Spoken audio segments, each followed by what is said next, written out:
Un peu. Bien, alors je voudrais revenir très brièvement sur ce qu'on a évoqué dans notre dernier cours il y a 2 semaines. Qui était là il y a 2 semaines? Sto? Ouais. Bon, moi aussi j'étais là il y a 2 semaines. Dans la semaine dernière, il n'y avait que nous.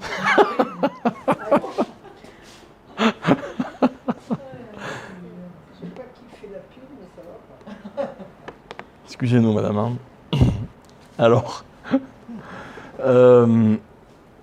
on a parlé donc de la particularité du mois de Tammuz. Alors, on a expliqué, donc je reviens très brièvement sur l'idée.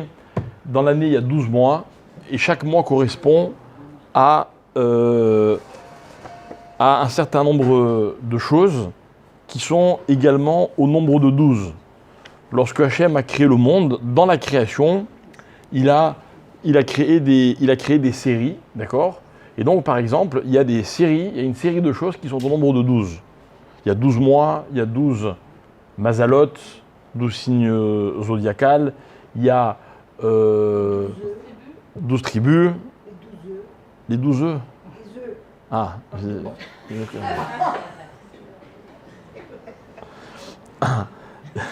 vous avez le droit à 3, hein, il n'y en reste plus qu'une. On a expliqué également que dans le corps humain, il y a 12 organes qui sont fondamentaux, comme par exemple le cœur, les poumons, le foie, les mains, les pieds, d'accord? On a expliqué qu'il y a également 12 kohot à nefesh, et donc c'est là-dessus qu'on va un petit peu se concentrer, c'est-à-dire 12 potentialités que, on va dire, Dieu a fait cadeau à l'homme. L'homme est capable de parler, il est capable de se déplacer, il est capable d'entendre, il est capable d'être joyeux, il est aussi capable d'être triste. Tout ça, ce sont des kohot. Qu'est-ce que c'est qu'un kohar? Un kohar, c'est une énergie contenue en l'homme. Et à travers ces énergies, qui sont donc au nombre de 12, l'homme il va pouvoir se développer, il va pouvoir jouer son rôle, il va pouvoir exister. Et chacune de ces potentialités correspond à un mois de l'année. Donc il y a une lettre par mois, il y a une tribu par mois, il y a un organe par mois, il y a une potentialité, un kohar par mois. Et donc on a expliqué que tout au long de l'été, les 4, on va en citer 5 même, Nissan, Iyar, Sivan, Tammuz et Av. On avait dit que, enfin on l'avait pas dit dans le cours la dernière fois, mais Nissan c'est le mois de la parole. De la parole, parce que si vous notez bien, Pessar, ça veut dire la bouche qui parle. Ok. Iyar, c'est le mois de la réflexion. D'accord? Sivan, c'est le mois de la capacité de se mouvoir. Parce que la Torah est appelée Derer, un chemin. Donc c'est un point de départ. Et puis l'homme, il va devoir évoluer dans ce chemin. Tammuz, donc c'est le mois qui nous préoccupe, c'est le mois de la... qui était là il y a 15 jours. Les yeux. Bravo, madame. Le mois du regard. La capacité de voir. Et enfin, le mois de Av, vers lequel nous nous dirigeons, c'est le mois de l'écoute, la capacité d'entendre. Ok, on en a cité 5, évidemment il y en a 12, ok, et en fait chacune de ces potentialités va permettre à l'homme un certain nombre de choses. Donc par exemple, lorsque l'on parle de la réflexion, lorsqu'on parle de la vue, lorsqu'on parle de l'écoute, alors vous savez, ce sont des moyens comme des portes à travers lesquelles l'homme peut percevoir le monde dans lequel il évolue. Le monde est magnifique, le monde est chargé de sens et d'enseignement, la vie est chargée d'enseignement. Encore faut-il être capable de les percevoir. Okay? Par exemple, lorsque vous entendez quelque chose, alors grâce à l'écoute, eh bien, ma foi, vous devenez, d'après la Torah, vous devenez quoi quand vous écoutez? Non, il faut être attentif pour écouter. Mais quand on écoute, on devient... Vous n'avez aucune idée? On devient intelligent. Bravo. Ok, chacham. C'est d'ailleurs la définition que donne Rashi à l'intelligence, puisque dans la paracha de Kitissa, lorsque la Torah nous raconte que un homme qui s'appelle Betzalel a été choisi pour être voilà, celui qui va construire le Mishkan, ok. Alors la Torah dit que Akadosh Baruch Hu dit, je lui ai donné l'intelligence. Ok, je cherche le pasouk. Voilà. Va maléoto, roach Elokim, je l'ai littéralement rempli de l'esprit divin, bechorma, bidvuna ou bedat. Ces fameux 3 paliers de l'intelligence qui sont chorma, bina et da'at. Et Rashi va expliquer c'est quoi chorma, qui est donc le premier niveau de l'intelligence. Chorma, Rashi dit Maché Adam, Shomea Dvarim, Meacherim ve Lamed. Ce que l'homme entend des autres, et grâce à ça, il apprend. Ok. Or, apprendre, quelqu'un dit instruit, être instruit, c'est devenir intelligent. Ok. Si vous prenez un enfant, et que vous l'isolez dès sa naissance, et que personne ne lui apprend quoi que ce soit, bien, il ne sera jamais chacham. C'est pas possible. D'accord? Donc, ce qui nous fait dire à chaque fois que nous en parlons, que finalement, dans la vie, l'intelligence, on la doit d'abord aux autres, à ceux qui nous enseignent. Or, tout ce que l'on sait, quelqu'un nous l'a appris. Ça peut être une personne, un ami, ça peut être nos parents, ça peut être notre maître, ça peut être notre conjoint, ça peut être un livre, ok? Mais on le doit toujours à quelqu'un d'autre. Ça, c'est la chorma. Donc, avec la capacité d'écoute, on peut devenir chacham. C'est bien, ok? Et puis, il y a comme ça des sens perceptifs qui, en fait, au-delà de la perception physique, sont autant de possibilités pour l'homme de percevoir les choses. Percevoir. La perception d'un homme, c'est ce qui fait toute son originalité. La différence qu'il y a entre chacun d'entre nous, c'est qu'on vit les mêmes expériences, on entend les mêmes choses, mais on les perçoit chacun différemment. Et c'est ça qui fait la différence entre les individus. Même de la personne dont vous serez le plus proche dans votre vie, vous serez différent. Pourquoi? Parce que vous percevrez les choses différemment. Donc, pour percevoir, il y a, comme on a expliqué, l'intelligence, la réflexion, l'écoute, le regard, voir, apprendre à regarder dans la vie, c'est très important. Ok? Surtout que quand on regarde, il faut savoir regarder correctement. On peut voir mal et on peut voir bien. Et la différence, elle est fondamentale. Maintenant, nous, ce qu'on va expliquer, donc je reviens très rapidement sur cette idée du regard. On avait expliqué dans notre cours que la différence qu'il y a entre le regard et les autres capacités perceptives, c'est que de manière générale, dans la vie, tout ce que je perçois, je le perçois à ma dimension. En d'autres termes, et ça se rejoint, je ne perçois les choses qu'à travers la relation que j'ai avec les choses. Ok? J'explique. Si vous me parlez, je ne perçois d'abord que si je vous entends. Je ne perçois si je vous entends que si je comprends. Ça veut dire que ce que je ne comprends pas, je ne peux pas le percevoir, je ne peux pas le prendre en compte. Si le toucher est un sens perceptif, je ne peux toucher que ce qui est à ma portée. C'est important de savoir toucher, vous savez. Quand on touche, il faut savoir aussi qu'il ne faut pas toucher. Okay? Mais quand on touche, grâce au toucher, on peut découvrir ce qui est doux, ce qui est lisse. Dans la vie, il y a des choses qui sont lisses et d'autres qui sont rugueuses. Les hommes, c'est à l'étage d'en haut.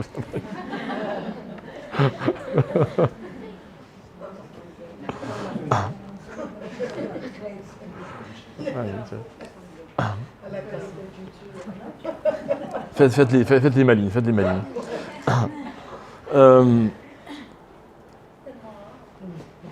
Non, c'est pas vrai.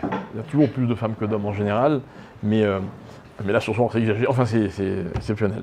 Alors, Donc je peux toucher, en touchant, je perçois ce qui est, donc je dis lisse. Okay, dans la vie, il y a des gens qui savent voir les choses et les trouver lisses. Vous savez ce qui est lisse dans la vie? Dans la vie, ce qui est lisse, c'est ce qui est entier, fait d'un seul bloc. Bon bref, c'est pas notre sujet, ok, mais c'était juste un petit exemple. Donc, je ne perçois les choses qu'à travers ce que je suis, qu'à travers la relation que j'ai avec les choses. Ça, c'est inhérent à toutes les corottes, toutes les potentialités qui me servent à percevoir le monde, les événements, la vie. Le regard est différent. Pourquoi? Parce que je perçois visuellement même des choses avec lesquelles j'ai aucun rapport. Par exemple, je peux voir ce qui me dépasse, alors que je ne peux pas entendre, donc comprendre ce qui me dépasse. Je peux voir ce qui est très loin, ok, alors que physiquement, je ne peux pas entendre ce qui est très loin, ni toucher, etc. Donc ça veut dire qu'en fait, il y a dans le regard quelque chose de très intéressant. Le regard, quelque part, recadre l'individu. Celui qui ne perçoit le monde que, par exemple, par la compréhension ou l'écoute, va percevoir le monde à sa propre dimension. Il va donc peut-être penser que le monde est à sa taille. Mais à travers le regard, je me rends compte que le monde est beaucoup plus grand que moi. Donc il me regarde. Le regard, finalement, va me ramener à, on va dire, une humilité qui s'impose à moi. Je vois des choses qui sont beaucoup plus grandes que moi, qui me dépassent. D'un autre côté, le regard est très dangereux. Pourquoi? Parce que si je perçois visuellement des choses avec lesquelles je n'ai aucun rapport, je risque de sombrer dans la tentation de créer un rapport avec ces choses-là. Ce que nous allons appeler vulgairement, par exemple, la jalousie. C'est quoi être jaloux? Être jaloux, c'est percevoir ce avec quoi, normalement, naturellement, je n'ai rien à voir, c'est pas à moi, mais j'aimerais créer un lien. Or là, c'est une défaillance. C'était pas prévu comme ça. Par exemple, ça risque de mener vers ce qu'on appelle la tentation. C'est quoi une tentation? Une tentation, c'est quand je perçois quelque chose, je ne suis pas censé avoir de rapport avec cette chose-là, mais je ne résiste pas à l'envie de créer une relation avec cette chose-là. Ok? Donc, ça c'est quelques petites phrases sur le regard. On avait développé cette idée, mais j'aimerais, avec votre permission, la poursuivre ce soir. J'aimerais expliquer que, par exemple, c'est une idée très connue, le mois de Tammuz, donc celui dans lequel nous nous trouvons, est le mois du regard. Il y a donc dans ce mois-là, on va dire une prédisposition à corriger ou exploiter correctement notre regard. Vous savez, il y a des communautés dans lesquelles on est très sensible au mauvais œil. C'est quoi le mauvais œil? Le mauvais œil, c'est le côté pile ou face, comme vous voulez, du regard. J'explique. Le regard, il n'est pas seulement compliqué dans son mode, on va dire, perception, il est aussi compliqué dans sa fonction grâce à laquelle je suis perçu par les autres. C'est-à-dire qu'en fait, les enjeux du regard, c'est de savoir percevoir, mais de savoir également être perçu. Voilà pourquoi on va nous dire, attention, il ne faut pas montrer n'importe quoi. Attention, il ne faut pas donner une image de soi qui ne soit pas la bonne image. Et je crois que ceux qui exagérément redoutent le mauvais œil, c'est qu'en fait, ils ne sont pas sûrs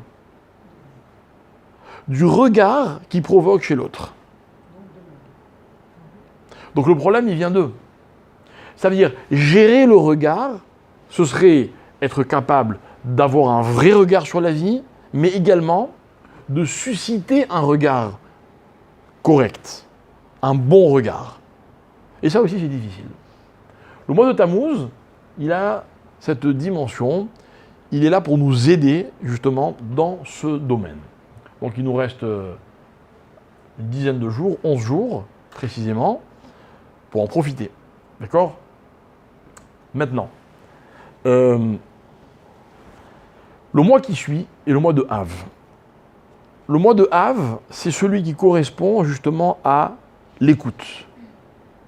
Et savoir écouter. Ok? L'écoute, c'est par exemple savoir tendre l'oreille. Dans la vie, il est beaucoup plus facile de regarder, ça ne me demande aucun effort, que d'écouter. Parce qu'écouter demande un effort. Voilà pourquoi je vous suis très reconnaissant à la minute où je vous parle. C'est un effort d'écouter. On peut facilement s'évader, s'échapper et ne plus écouter. Il faut se concentrer pour écouter. Écouter, mes chers amis, c'est le plus beau cadeau que l'on peut faire à quelqu'un.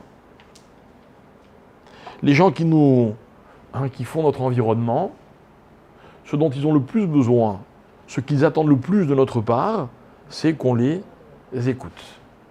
Maintenant, vous noterez que pour écouter correctement, il faut souvent également regarder. Je donne toujours cet exemple des enfants qu'on écoute d'une oreille distraite. Et souvent, on est occupé, nos enfants nous disent des choses. S'il le faut, c'est la 10e fois qu'ils se répètent. Ils mettent un temps fou à dire des choses, des fois très simples. On sait déjà ce qu'ils vont nous dire. Ok? Donc, on est occupé, on fait autre chose et on les écoute. Mais le problème, c'est que l'enfant, lui, il ne sait pas qu'on l'écoute. Il n'est pas sûr qu'on l'écoute. Et en fait, un enfant, ce dont il a besoin, c'est qu'on l'écoute, et je rajouterai, en le regardant. Et ça, c'est beaucoup plus difficile. Donc, il y a une complémentarité entre l'écoute et le regard. Et en fait, dans la vie, ce qu'il faut apprendre, c'est savoir percevoir.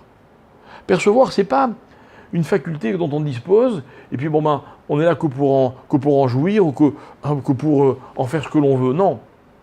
Dieu nous a donné des forces, qu'on appelle kochot ha-nefesh, littéralement les forces de l'âme, selon l'expression de nos maîtres de la Kabbalah.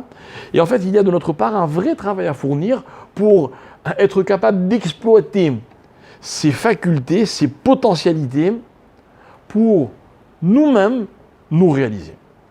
Et en fait, si la Torah disait que cet homme, dont on dit qu'il était très intelligent, eh bien, s'il l'est devenu, c'est parce qu'il a justement été capable de profiter de ces facultés que nous possédons tous. Et en fait, vous remarquerez une chose, c'est que la plupart du temps, les gens qui vont loin sont des gens qui savent écouter, donc apprendre. J'aime citer l'exemple d'un maître que je connais, qui est pour moi aujourd'hui une lumière dans le peuple juif. Il est d'une érudition extraordinaire, il est d'une intelligence des fois fulgurante. Et un jour, donc il est bien plus âgé que moi, et un jour un ami à lui, qui a donc le même âge, m'a dit, tu sais, il n'a pas toujours été comme ça. Et il m'a raconté que quand il était à la yeshiva, il n'était pas très doué. Il avait beaucoup de mal à comprendre les cours qui étaient dispensés à la yeshiva. Il me dit, mais la différence, c'est que nous, on écoutait le cours, on avait nos 2 ou 3 heures de révision quotidienne, et puis après, on allait vaquer à nos occupations ou aller dormir. Mais lui, il n'allait pas dormir. Et combien de fois on l'a retrouvé le matin, à l'heure de la prière, encore penché sur son livre, à répéter, à réviser. Combien de fois il est allé demander une explication à un camarade, puis à un autre. Il était connu. Quand on le voyait arriver, on savait qu'on allait perdre un temps fou à lui réexpliquer ce qui avait déjà été expliqué.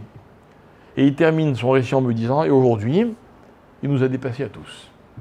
D'accord? Parce qu'il a su écouter. Il a eu envie de comprendre. Dans la vie, pour comprendre, il faut avoir envie. Et moi, ce que je voudrais qu'on prenne ce soir, c'est que finalement, à travers le regard et l'écoute, donc ces perceptions-là, eh bien, ce qu'il va falloir qu'on aille chercher en nous, c'est précisément l'envie de percevoir correctement. Ce que je voudrais vous expliquer, c'est que le plus grand piège de la vie, c'est de voir, mais pas correctement. De voir mal. Et c'est ce que je vais expliquer. Mais d'abord, il est important pour moi de vous dire que pour bien voir, il faut avoir envie de bien voir. Que pour être un optimiste, c'était le sujet de notre cours, il faut avoir la volonté d'être optimiste. Si vous croisez des gens dans votre vie qui vous donnent l'impression de savoir vivre les événements et les accepter et avoir toujours un regard positif sur la vie, sachez que ce n'est pas une fatalité. Ils ne sont pas nés forcément comme ça. Bon, vous avez des gens qui sont plus ou moins angoissés, d'autres qui savent mieux gérer leur stress, mais il y a un travail. Il faut vouloir voir correctement. Et c'est ce que je voudrais expliquer. Je voudrais par exemple donner un détail, qui n'en est pas un évidemment, sur l'événement vers lequel nous nous dirigeons. Vous savez que depuis dimanche, on est rentré dans la fameuse période des 3 semaines. La période des 3 semaines, c'est une période dans laquelle on va commémorer, je le dis de façon la plus commune, la destruction de Jérusalem et du Beth Amikdash. En fait, du 17 Tammuz, qui était dimanche, jusqu'au 9 Av, dans 2 semaines et quelques, et demie, il y a eu un certain nombre de catastrophes. Et dans l'Antiquité, il y en a eu 5 le 17 Tammuz, 5 majeures, on va dire, 5 catastrophes majeures, et 5 catastrophes majeures le 9 Av. Mais tout au long de l'histoire, il s'est passé un tas de choses. Et c'est très intéressant qu'on ait dans la Torah fixé dans le calendrier une période dans laquelle on revient sur nos échecs, sur nos défaillances, sur des périodes qu'on aurait peut-être voulu oublier. Moi, je dis toujours que les livres qui mentent le plus sont les livres d'histoire. Vous avez étudié un peu d'histoire, même à l'école ? C'est quoi l'histoire ? L'histoire, ce sont des bribes qu'on vous raconte, qu'on nous raconte. Et on nous dit Charlemagne a fait ceci, Louis XIV a fait cela, Napoléon a gagné telle bataille, mais on ne nous dit pas ce qui s'est passé entre tous les événements qu'on nous raconte. Alors que nous, par exemple, on avait un homme qui est notre héros, qui s'appelle Moshe Rabbeinu. Moshe Rabbeinu, il a fait un parcours quasiment sans faute. Le meilleur parcours humain de l'histoire. Et voilà que Moshe Rabbeinu va commettre une faute, et on ne va pas le rater. Dans n'importe quel livre d'histoire, on aurait arrangé un peu l'histoire. On aurait dit, bon voilà, il y a eu un débat, Dieu pensait ceci, Moshe pensait cela. Non, non. On va rapporter les paroles de Dieu, qui va dire à Moshe, tu ne m'as pas fait confiance. Alors que jamais un homme n'a su faire confiance à Dieu autant que Moshe. Pourquoi ? Parce que, en fait, raconter l'histoire, c'est ou tout raconter, ou alors c'est mentir. Devant un tribunal, la première chose qu'on oblige un témoin ou un prévenu à dire, c'est « je jure de dire rien que la vérité, toute la vérité », parce que si ce n'est pas toute la vérité, ce n'est pas vérité. Donc, nous, dans notre calendrier, il y a aussi un moment dans lequel on raconte ce dont on n'est pas fier. Et tout le monde sait que le Beth Amikdash a été détruit parce qu'il y avait tel et tel problème dans le peuple juif. Problème, malheureusement, qui n'a pas été réglé depuis, mais ça, vous le savez déjà. Mais on va le revivre. Il y a une phrase très intéressante dans la Gemara qui dit « Un kol amit abel al Yerushalayim, zoché veroé besimchata ».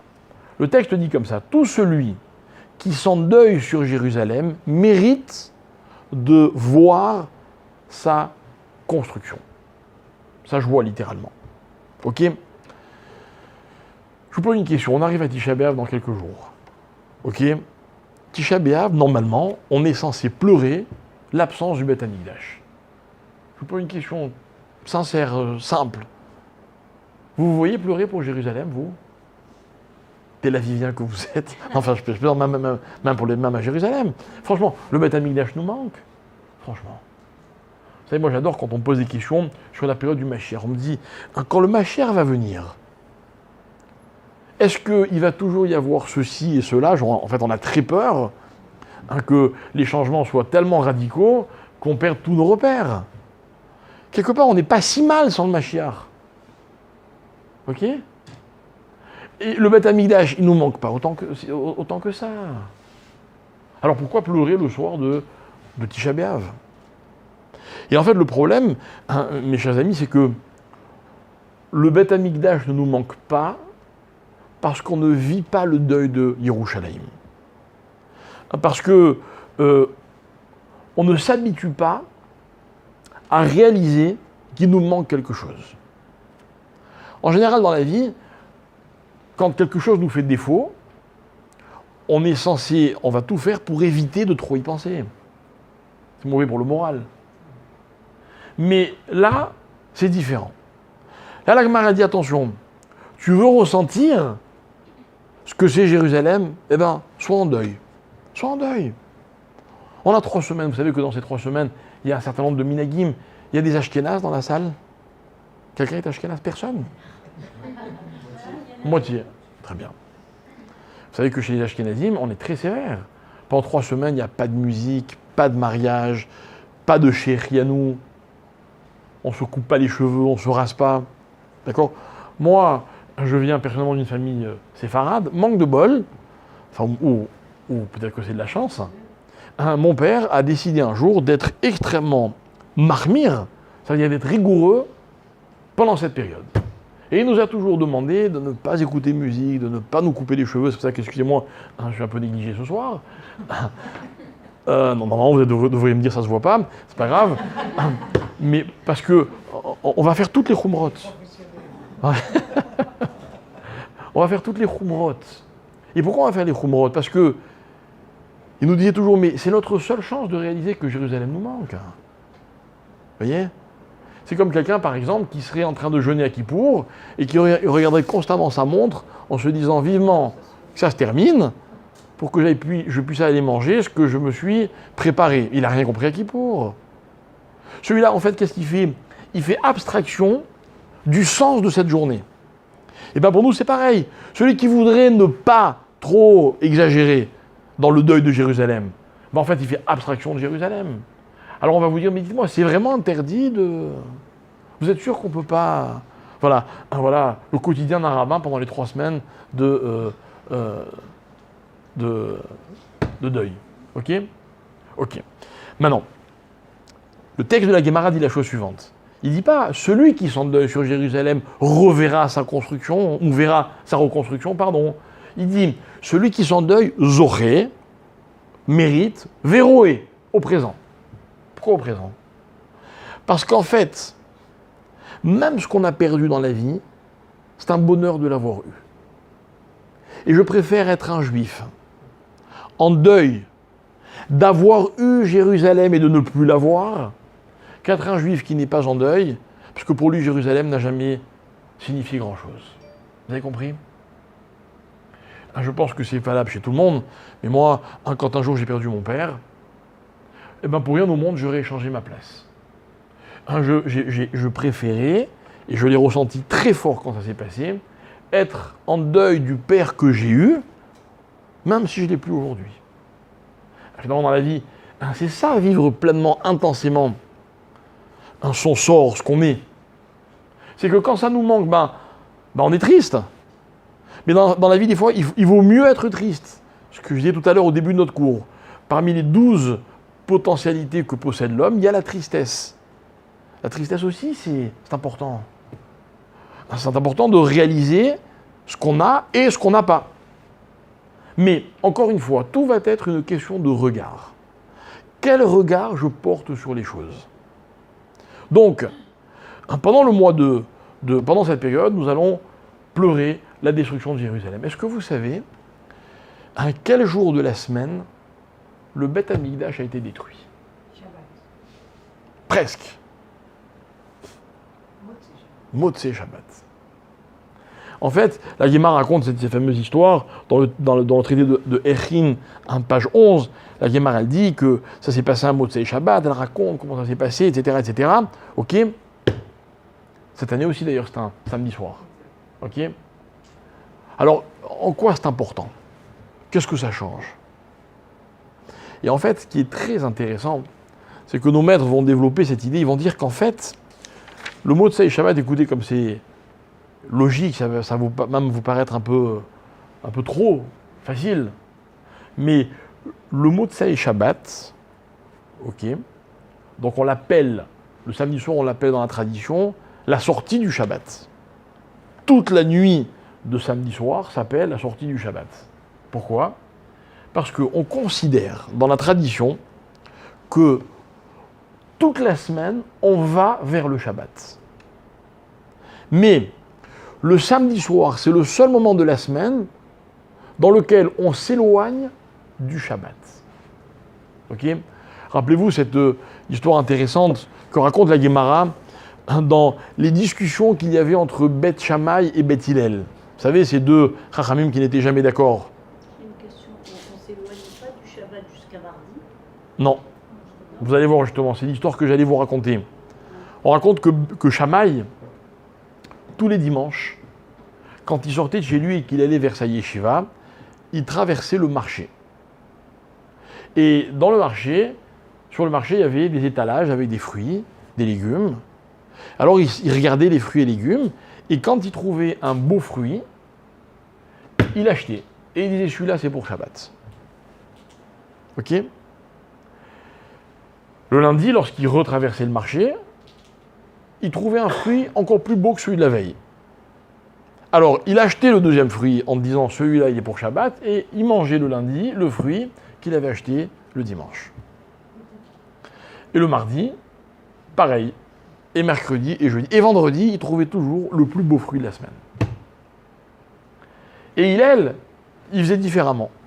Hillel, quand il sortait le dimanche et qu'il voyait un beau fruit, il l'achetait et il le mangeait. Et il disait, c'est sûr que demain, je vais en trouver encore un plus beau. Et le lundi, il trouvait un fruit encore plus beau, il le mangeait, et pareil le mardi, et le vendredi, il trouvait le plus beau fruit de la semaine, et c'était pour Shabbat. D'accord ? Quelle est la marloquette entre Shammai et Hillel ? A priori, Shammai, c'est lui qui a raison. Et Shammai honore beaucoup plus le Shabbat, puisque depuis dimanche, il honore déjà le Shabbat. Mais en fait, ce qui est très intéressant, c'est que les deux vivent constamment dans la perspective du Shabbat. Mais Shammai disait, on doit préparer le Shabbat tous les jours de la semaine. Et Hillel disait non. Le mérite du Shabbat fera que plus je vais approcher du Shabbat et plus je vais trouver un fruit qui est beau. Et les deux ont toujours eu raison. Les faits n'ont jamais démenti les convictions de Shammai et de Hillel.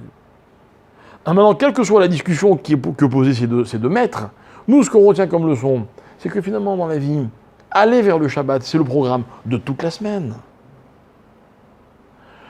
D'ailleurs, comme un fait exprès, Dieu n'a pu détruire Jérusalem que dans le seul moment de la semaine dans lequel on s'éloigne du Shabbat.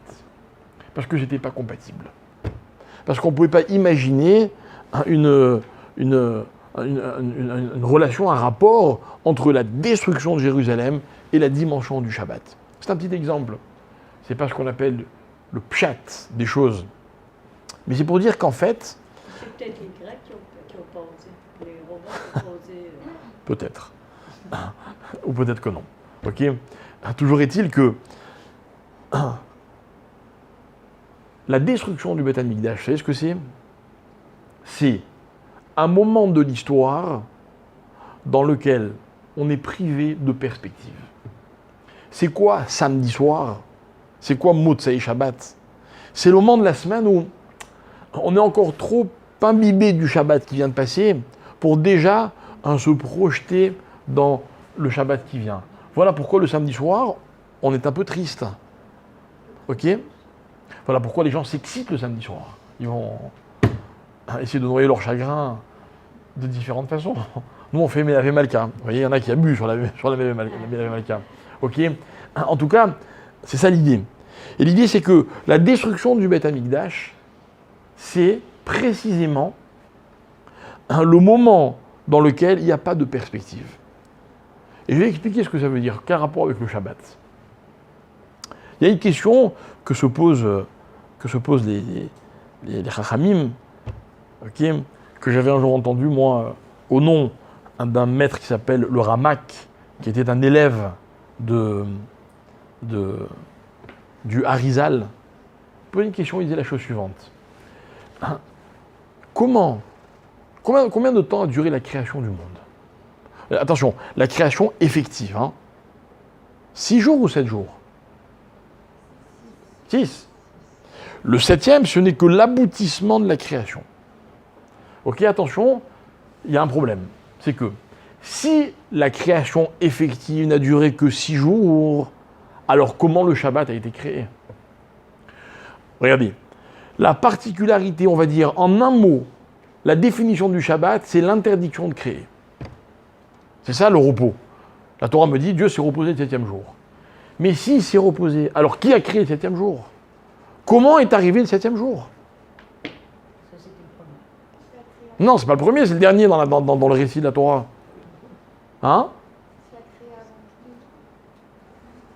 C'est ce qu'il avait dit. Mais c'est pas ça qui est marqué dans la Torah.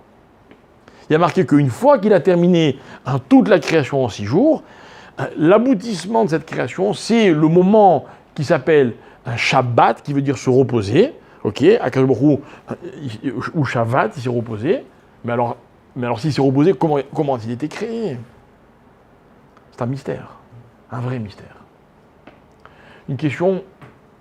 Le Shabbat a été créé, mais lui, il s'est retiré de la création. Ouh là là. Mais si le Créateur, expliquez-moi, si le Créateur se retire de la création, comment la création peut-elle être créée? Expliquez-moi. Il y a un problème de logique. Ok? Alors, il y a marqué dans la Kabbalah, le Rama qui va expliquer les choses de la façon suivante. Il va dire qu'en fait, lorsque Dieu a créé le monde, on sait que le monde a été créé en 6 jours. On sait que le rythme de la création, c'est ce qu'on appelle Yom. Yom et Laïla, c'est-à-dire une journée complète, c'est le jour et la nuit.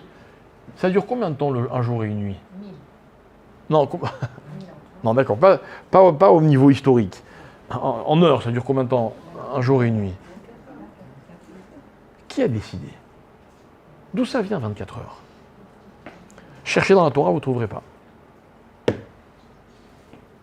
D'ailleurs, le Rama qui dit qu'au moment de la création, les jours ne duraient pas 24 heures, ils duraient 28 heures.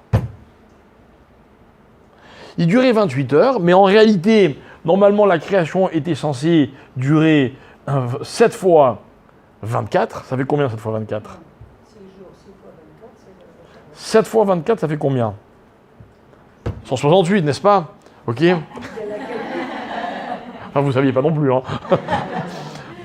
Donc, il devait y avoir 168 heures, ok, et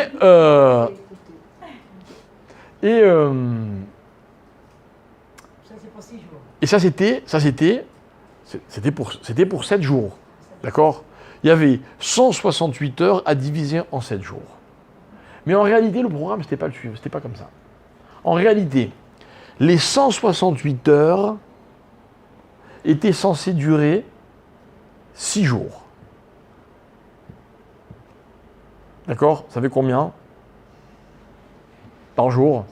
Ça, j'ai pas besoin de la calculatrice. Moi. Ça fait combien? Non. 168 heures que je divise par... Bon, on va prendre la calculatrice. Merci. Ça fait 28 jours. Ça fait 28 heures, pardon. Ok? Écoutez bien. Écoutez bien, je ne suis pas en train de vous embrouiller. Au moment de la création, chaque jour a duré 28 heures. Vous n'aimeriez pas, vous, des journées de 28 heures? Moi, j'en rêverais. Je l'ai fait déjà. Ah ouais? Moi aussi, mais c'était à l'époque de Adam Harishon. Ok? Maintenant,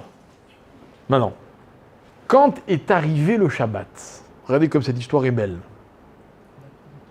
Chaque jour a donné 4 heures. Ok? 6 fois 4, Chazak.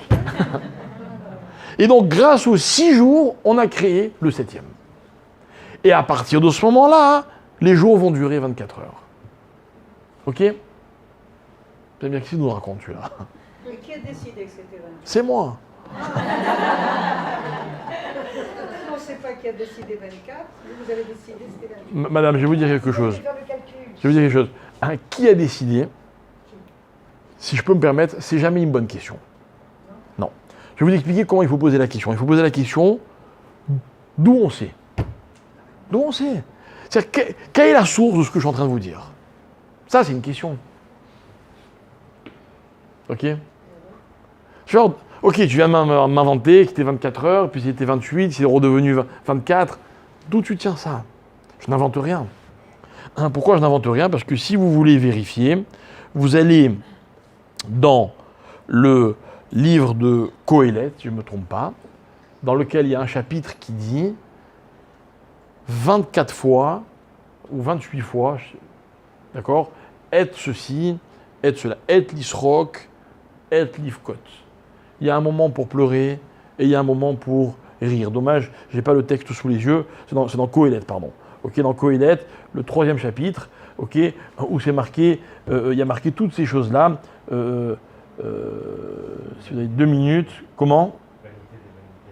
Non, ça c'est le début du livre, mais là on est en 3e chapitre. Ok.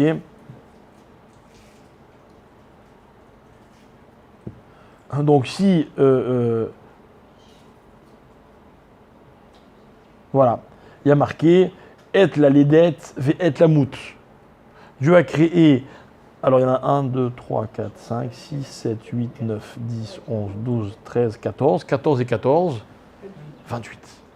Il y a marqué 28 fois dans le livre de Qoéleth, donc écrit par le roi Salomon, il y a un temps pour ceci, et il y a un temps pour ceci, et il y a un temps. Il y a 28 etim, 28 temps. D'accord? Et en fait, ce que va nous expliquer le Ramak, c'est que le roi Salomon nous explique que dans une journée, normalement, il y a 28 moments.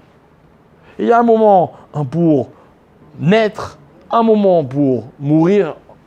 Ne me demande pas d'expliquer maintenant, ça veut dire tous les jours il faut mourir. Ok. Il y a un moment pour tuer, un moment pour guérir, ok. Un moment pour pleurer, un moment pour rire, etc., etc. Il y en a 28. 28. C'est-à-dire qu'en fait, le roi Salomon va expliquer les 28 attitudes qu'un homme va rencontrer dans sa vie. Et il va m'expliquer que, et c'est très intéressant parce que c'est une grande leçon, que dans la vie, en fait, vous savez, il faut savoir compartimenter les expériences, les émotions. Dans la vie, il y a un moment pour se réjouir, et puis un moment qui n'est pas pour se réjouir. Et en fait, on est un homme accompli, j'ai envie de dire, on se réalise quand on est capable de vivre avec la même intensité chaque moment qui correspond à chacune des attitudes. Vous savez vous réjouir? Magnifique, bravo. Vous savez être triste? Ben, il faut savoir être triste. Que quand dans la vie, il y a un événement triste, il faut savoir le vivre aussi.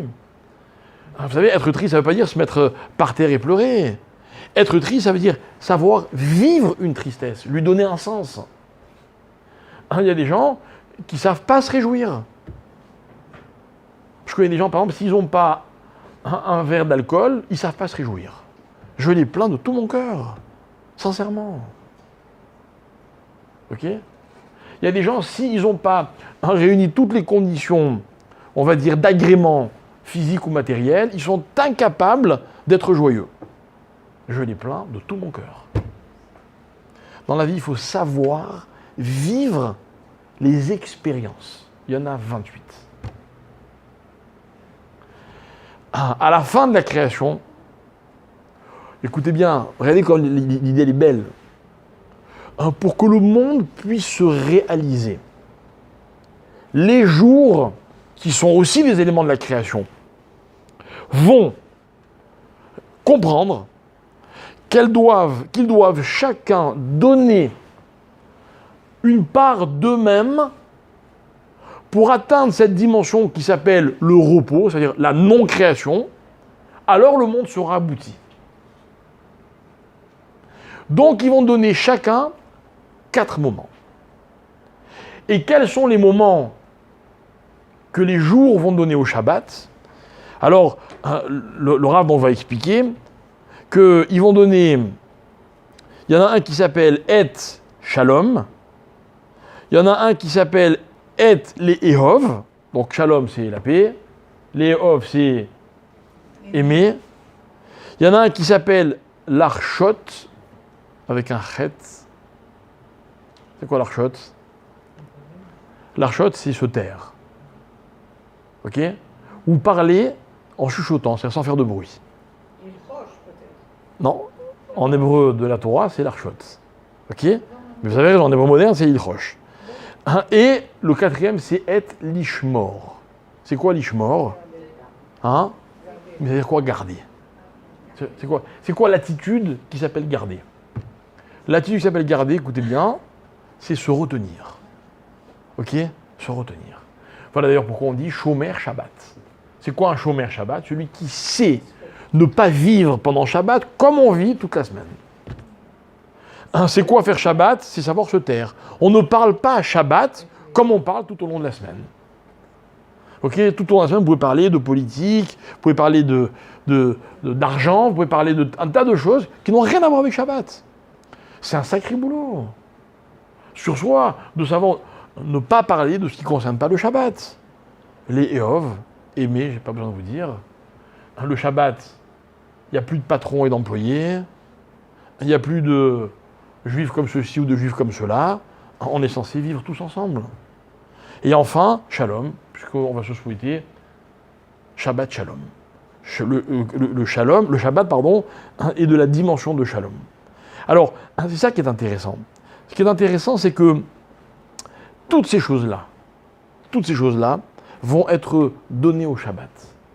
Et pourquoi je vous cite cela?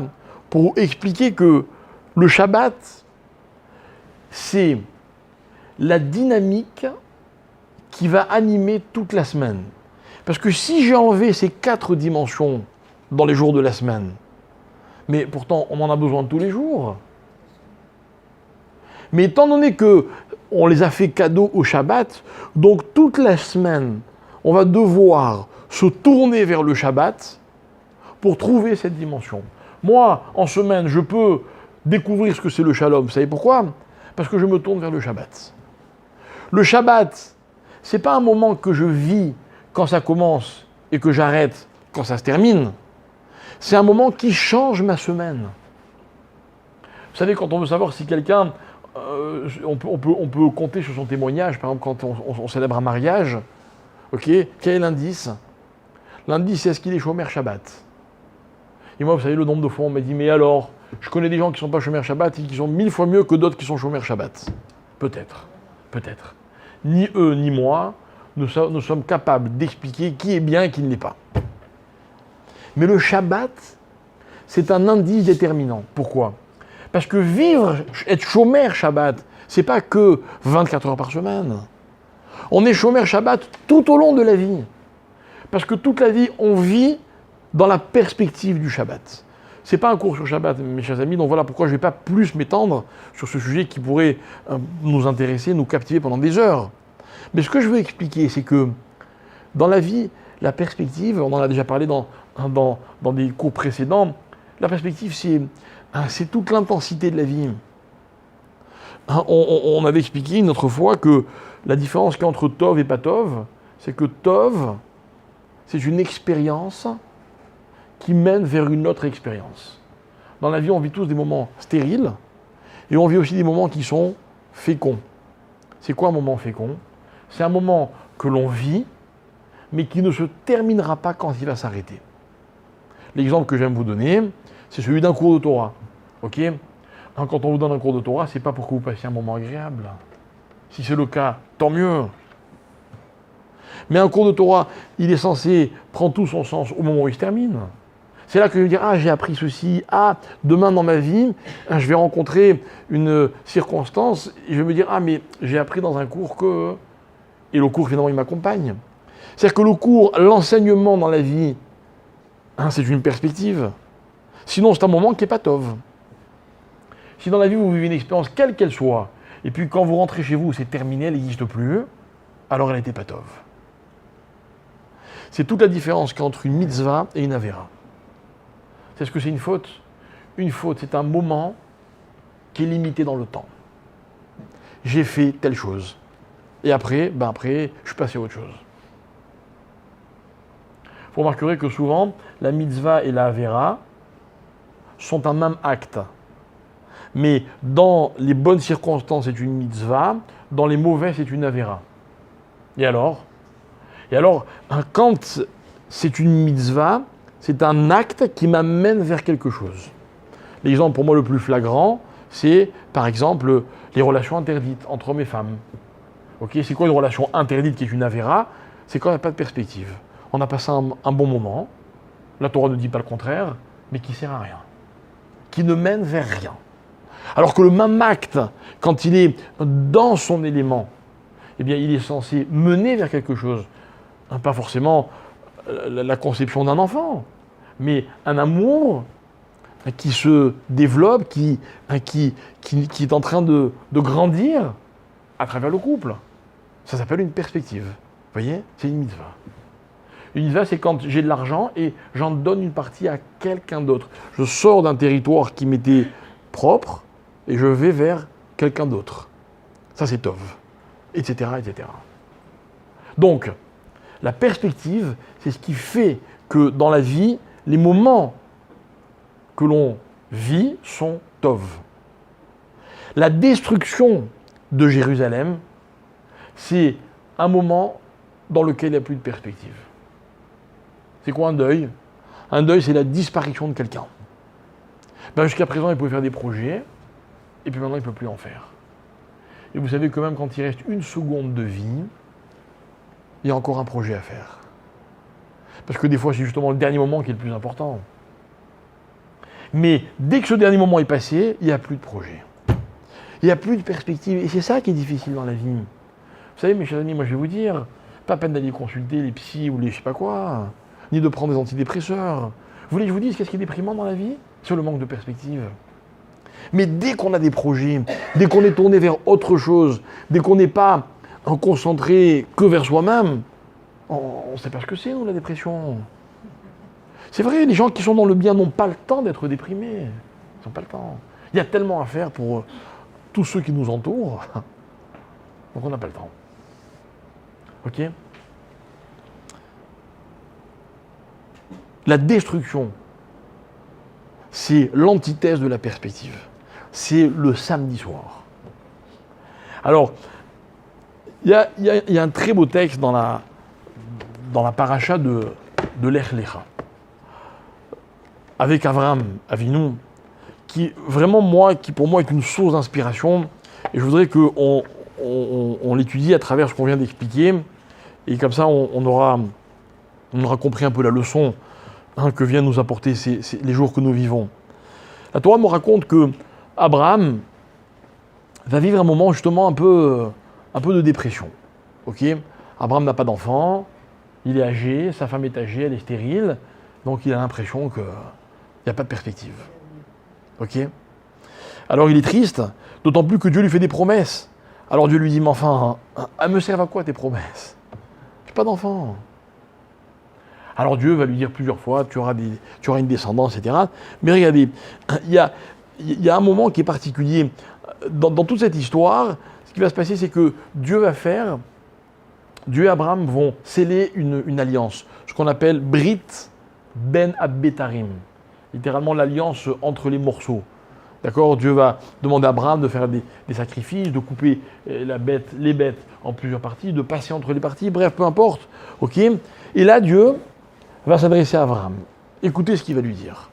Va yomer les Avram, il ne s'appelle pas encore Avraham, il lui dit, Yadoa Teda. Vous pouvez me traduire? Yadoa Teda. Facile. Va savoir. Ce que tu sais, tu vas savoir. Ok. Donc il y a deux fois le verbe savoir. Ok. Moi j'aurais dit savoir, tu sauras. Peu importe. Ki ger iezaracha, que ta descendance sera étrangère. Be'eretz lo lahem, sur une terre qui n'est pas la leur. Va avadoum, et on va les asservir. Ve'inu otam, et ils seront persécutés. Ok? Bien. Deux questions. La première, elle est simple. Qu'est-ce que Dieu vient d'annoncer? Quelle est l'information qu'Abraham vient de recevoir? Dites-moi. Vous avez une descendance. C'est tout? Mais ce sera dans Une persécution du futur. Expliquez-moi, la nouvelle, elle est bonne ou elle est mauvaise? Dieu dit à Abraham, ta descendance sera persécutée, sera asservie. Les deux. Les deux. La deuxième question que je vais plus vous poser du coup, c'est pourquoi il y a marqué Yadoa Teda? Pourquoi il y a marqué 2 fois? Savoir, tu sauras. Dieu aurait pu dire Teda, sache. Réponse, non. Comme il y a une double information, il faut que tu considères l'une autant que l'autre. Maintenant, écoutez bien. L'information explicite, c'est laquelle? C'est ta descendance sera en exil, persécutée. Mais qu'est-ce que Dieu attend d'Abraham? Dieu attend d'Abraham qu'Abraham comprenne que ça veut donc dire qu'il aura une descendance. Point. Et moi, c'est une conclusion très simple. Excusez-moi, je suis un grand naïf, moi. Je me dis, en fait, il semblerait que dans la vie, il n'y a pas de mauvaises nouvelles sans bonnes nouvelles. Voilà, ça n'existe pas. Et écoutez bien, je vais aller un peu plus loin. Moi, je crois que ce que Dieu dit à Abraham, il lui dévoile quelque chose. Il lui dit, tu sais, qui va être ta descendance? Qui vont être tes descendants? Quel est le programme du peuple juif? Le programme du peuple juif, c'est le suivant. Il n'y a pas de mauvaises nouvelles sans bonnes nouvelles. Et le contraire était Du colorage, je trouve. C'est ça, est-ce que le contraire est vrai? Et ben voilà, tout le problème il est là, madame. Tout le problème il est là. C'est-à-dire que si, depuis 1 heure je parle, et vous comprenez, donc vous vous dites, bon, mais il n'y a pas de mauvaises nouvelles sans bonnes nouvelles. Mais si vous voulez, vous avez le droit de dire, donc il n'y a pas de bonnes sans mauvaises. Tout dépend ce que tu veux voir. Mais c'est vous qui décidez, madame. C'est vous qui décidez. Mais le problème que vous avez, selon votre perspective, c'est que c'est pas ce que Dieu a dit. Dieu, il n'a pas dit une bonne nouvelle, comprends qu'il y en a une mauvaise. Il n'a pas dit ça, Dieu. Il a dit, voilà, je t'annonce une mauvaise nouvelle. Mais tu dois comprendre qu'il y en a une bonne. Or, elle est claire, parce que vous-même, vous m'avez dit, ça veut dire qu'il aura une descendance. Le poison et l'antidote. Ça veut dire, mesdames et messieurs, quelque chose de très simple. T'as le vaccin. Que dans la vie, j'ai le droit de considérer comme une promesse de Dieu qu'il n'y a pas de mauvaises nouvelles sans bonnes nouvelles. Le problème, c'est quoi? C'est que dans la mauvaise nouvelle, le mal, je le vois. Mais le bien, je ne le vois pas. Je ne vois pas le bien. Comment on fait? Et moi, je viens, et je vous embête, je vous dis, mais attends, une seconde. On n'a pas expliqué tout à l'heure que justement, ce qui est difficile, c'est de savoir voir. Parce que vous m'accorderez quand même quelque chose, c'est que ce qui est flagrant, c'est facile de le voir. Pour ça, vous n'avez pas besoin de moi, ni de la Torah, ni de personne. Je vois de façon claire la couleur des murs, combien d'ampoules il y a au plafond, combien de personnes sont là. Je le vois, j'ai besoin que personne me l'explique. Ça, c'est voir le monde à ma dimension. Je sais compter. Je sais reconnaître les couleurs. Ok? C'est-à-dire que quand dans la vie je rencontre une difficulté, j'ai pas besoin qu'on m'explique que c'est une difficulté. C'est pas ça voir. C'est pas ça voir. Ça, c'est voir mécaniquement. Ok? C'est qu'on aurait pu croire que finalement le mois de Tammuz, c'est le mois des opticiens ou des ophtalmos. Magnifique. Non, pas du tout. Pas du tout. C'est le mois de ceux qui veulent voir ce qui est invisible. Mais avec une promesse. C'est que celui qui cherche à voir ce qui n'est pas visible, écoutez bien, c'est pas qu'il découvre des choses, c'est qu'il rend l'invisible visible. Et en fait, regardez l'idée comme elle est belle. Abraham, on lui annonce quelque chose de difficile. Mais lui dit, ok, mais moi, à travers ce que tu viens de me dire, Dieu, je vois ce que j'ai envie. Je vois que cet enfant que je désire, il va venir. Ah, mais c'est pas ce que je t'ai dit. Non, mais moi, c'est ce que je vois. Et en fait, voilà l'idée. L'idée, c'est que, c'est quoi être optimiste? C'est quoi être optimiste? J'avoue qu'être optimiste, c'est être un peu moins réaliste que les autres. J'avoue. J'avoue. Mais moi, j'ai envie de le dire avec d'autres mots. J'ai envie de dire qu'être optimiste, c'est voir mieux que les autres. C'est voir ce que les autres ne voient pas. Vous savez, un jour dans ma vie, j'étais très angoissé. J'avais 18 ans. Je venais d'arriver en Israël. OK ? Et à cette époque-là, la vie en Israël était beaucoup moins simple qu'aujourd'hui. Par exemple, je vous donne un exemple. La minute de téléphone entre la France et Israël, c'était 20 francs, pour ceux qui ont connu les francs. 20 francs, 20 balles, ok, c'était beaucoup d'argent. C'est-à-dire que moi, quand j'avais la possibilité de parler à mes parents une fois par semaine, parce qu'eux, ils ne pouvaient pas me joindre, j'étais dans une yeshiva, on était 150 élèves, il y avait 2 téléphones. Ok ? Donc c'est moi qui devais les appeler. Si je n'avais pas fait la liste de tout ce que j'avais à leur dire, c'est certain que j'avais oublié la moitié. D'accord ?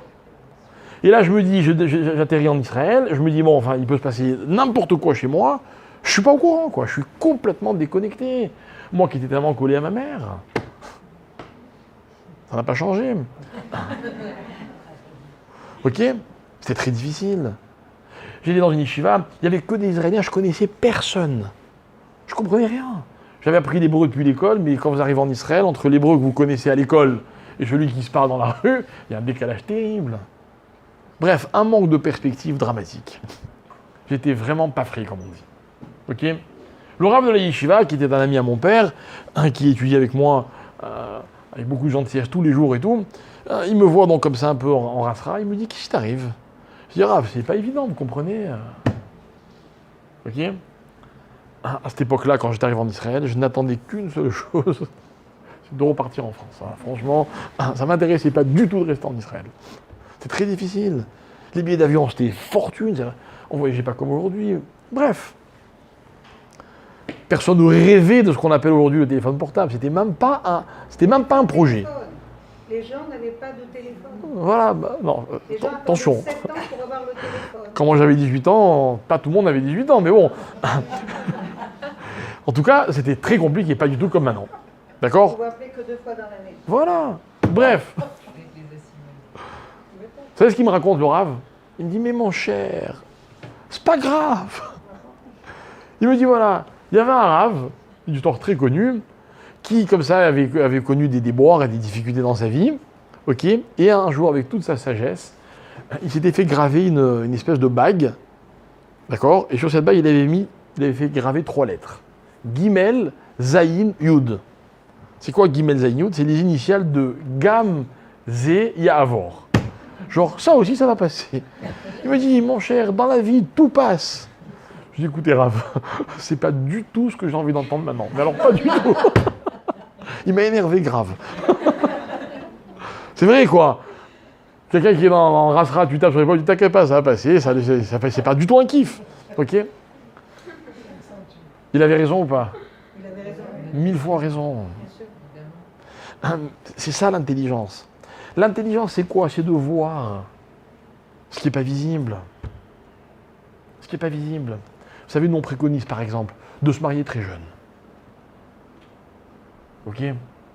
Quand vous épousez quelqu'un qui est très jeune, et surtout si vous êtes jeune aussi, hein, il est impossible de voir ce que vous allez épouser. Impossible.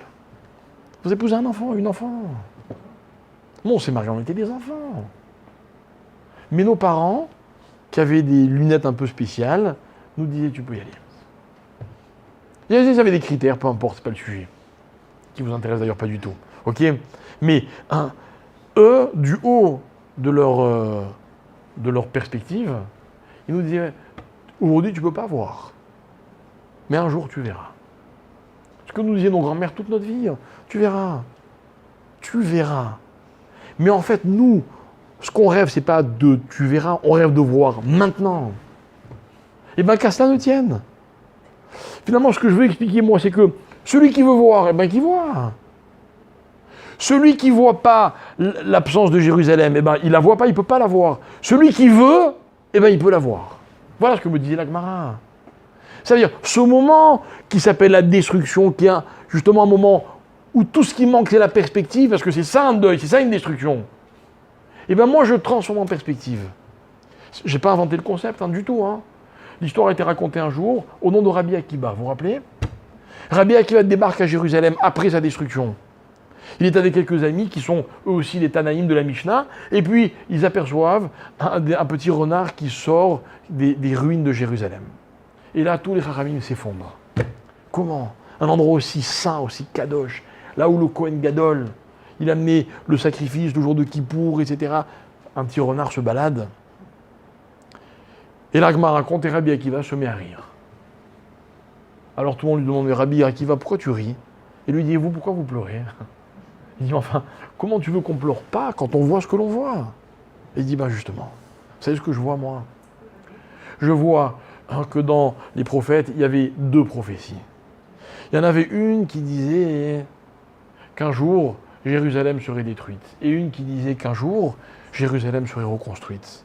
Mais tant que Jérusalem n'était pas détruite, elle ne pouvait pas être reconstruite. Ben maintenant, je vois qu'elle peut être reconstruite. Limpide. Limpide. J'ai lu cette semaine une histoire qui se passe en Russie au siècle dernier, enfin au siècle avant-dernier plutôt, sous le règne du tsar Nicolas. Nicolas, je ne sais pas comment on l'appelle en français. Ok, c'était un antisémite notoire. Et vous savez qu'en Russie, dans le bloc soviétique, il y avait énormément de juifs, énormément. Il y avait tous les pays d'Europe de l'Est, etc. La Pologne, la Lituanie. Et un jour, il a décidé d'expulser tous les juifs de tout son royaume, de tout l'Empire soviétique. Alors, pour l'annoncer, il organise une réunion parlementaire. Tous les chefs, les présidents de région, les maires, tous les responsables politiques de tout l'Empire sont invités à se rendre à cette réunion qui se déroule dans la ville de Saint-Pétersbourg, là où siège le tsar Nikolai.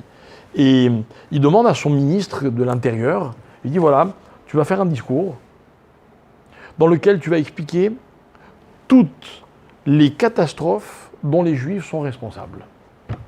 Et l'autre, il s'en donne à cœur joie.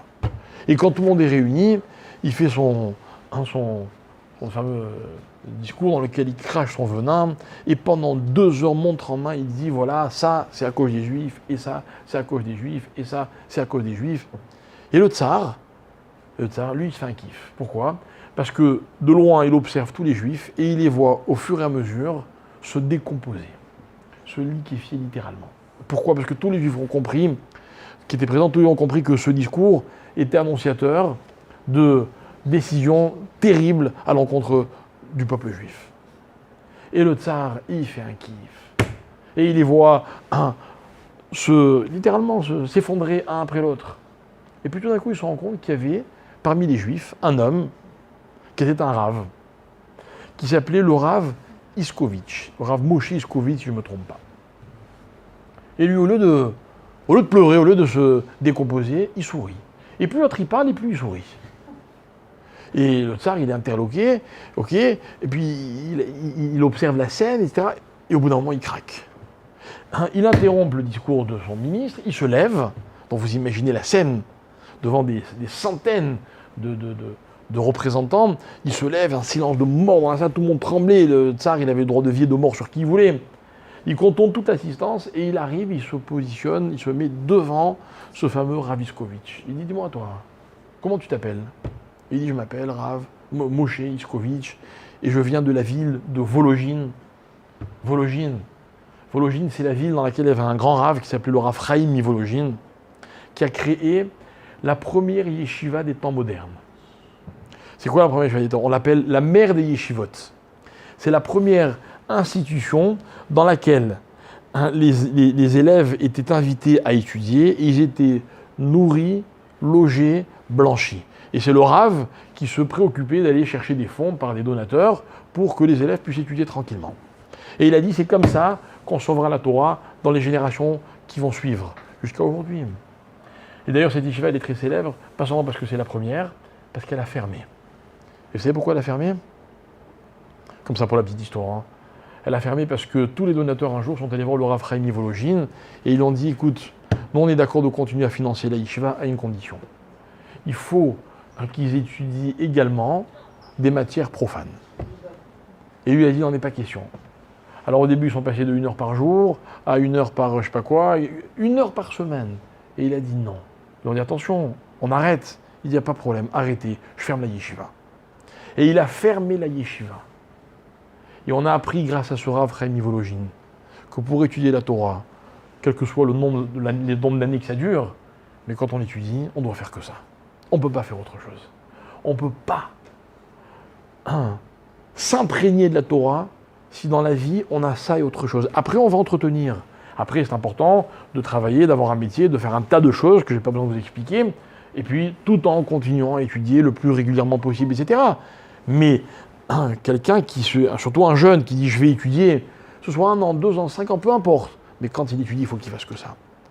Et il a révolutionné le monde de l'étude de la Torah. Et jusqu'à aujourd'hui, regardez, toutes ces luttes qu'on entend à travers les médias qui les racontent un peu n'importe comment, ces débats. Mais le vrai débat, c'est celui-là. C'est que les rabbinim, jusqu'à aujourd'hui, disent nous, on nous a appris une chose, c'est qu'un élève de yeshiva doit ne faire qu'étudier la Torah. Peu importe combien de temps. Bref, je referme ma parenthèse. Donc il dit, je m'appelle le Rav Iskovitch de Volojin. Il lui dit, dis-moi, tu comprends pas le discours de mon ministre? Il dit, si, je comprends très bien. Il dit, alors je peux savoir pourquoi tu souris, t'as pas compris ce qui va se passer? Il lui dit, j'ai très bien compris ce qui va se passer. Il lui dit, mais je vais te dire pourquoi je souris. Et il lui raconte ce que je viens de vous dire. Il lui dit, parce que des prophètes qui ont dit que les Juifs allaient souffrir, il y en a eu beaucoup. Et vous savez qui c'est le premier prophète? Homme, pas Dieu dans l'histoire d'Abraham, mais l'homme qui a dit que les Juifs allaient être persécutés. Il le dit, c'est un prophète qui vient de chez vous. Il s'appelait Bilam. Mais il a dit dans le même souffle, il a dit, mais comme la lionne, les Juifs se relèveront. Alors il lui dit, maintenant je vois grâce à toi. C'est grâce à toi que la deuxième partie de la prophétie va se réaliser. Sans toi, elle n'aurait jamais pu se réaliser. Il en faut de l'aplomb. L'histoire raconte, elle a été écrite cette histoire, par des gens qui étaient présents, que le tsar est retourné à sa place, il a tapé sur son pupitre, il a dit, la séance est levée, tout le monde est rentré chez soi, aucune décision n'a été prise ce jour-là. D'accord? D'où il savait le Rav Iskovitch? C'était pas visible, mes chers amis. Mais lui, il avait décidé de le voir. Aussi clair que ce discours prononcé par cet homme qui n'avait que des propos de haine. Eh bien voilà, ce que je voulais vous dire. Je voulais vous dire que dans la vie, il y a des moments pas faciles. Comme par exemple le deuil tout court, et d'ailleurs le deuil de Jérusalem aussi. Mais ils sont censés nous apprendre quoi, ces moments? Ils sont censés nous rappeler que chez les Juifs, il n'y a pas de mauvaises nouvelles sans bonnes nouvelles. La différence, c'est qu'il y a des nouvelles qui sont flagrantes et d'autres qui sont beaucoup moins flagrantes. Mais que mon devoir de Juif, c'est de toujours vouloir voir même ce qui est invisible. Je sais qu'un jour ça s'arrangera. C'est marqué dans tous les textes. Ça, c'est toujours réalisé. Toujours. Ça finit toujours par s'arranger. Et quand ça s'arrange, on en ressort toujours plus grand et plus fort. Alors, même dans les moments difficiles, il y a des leçons extraordinaires. Alors vous allez me dire, mais pour ça, il faut être un peu utopique. Et moi, je vous dirais non. Il faut voir un peu mieux que les autres. Il faut voir ce que les autres ne voient pas. Il faut apprendre à regarder là où personne ne regarde.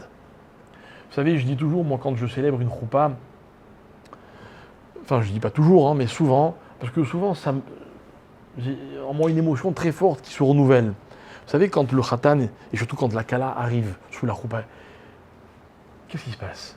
Tout le monde se tourne et regarde la kala, n'est-ce pas? C'est vrai. Et puis tout le monde, il va de son commentaire, de son avis. Et puis c'est vrai, ils sont très mignons, quoi. Le khatan, il est là sous la choupa, un peu fébrile, il attend, et puis d'un coup, il la voit, elle arrive.